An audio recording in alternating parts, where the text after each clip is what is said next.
बड़ी ठंडी लागता। बूढ़ा तनी बोलाई तनी तो उनकर तनी गर्मी आज लई। अबे साले चुनौती के बहाने बोलाई। ए बूढ़ा बूढ़ा ताई चुनौतिया लाई का तू हो।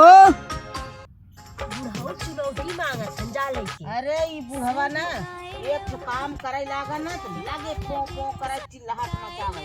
चुनौती मांगत हो बुढ़वा तने वाला दे जाते हे आओ। रुको जरा। आओ तू हो। अभी मजा आएगा ना भिड़ो।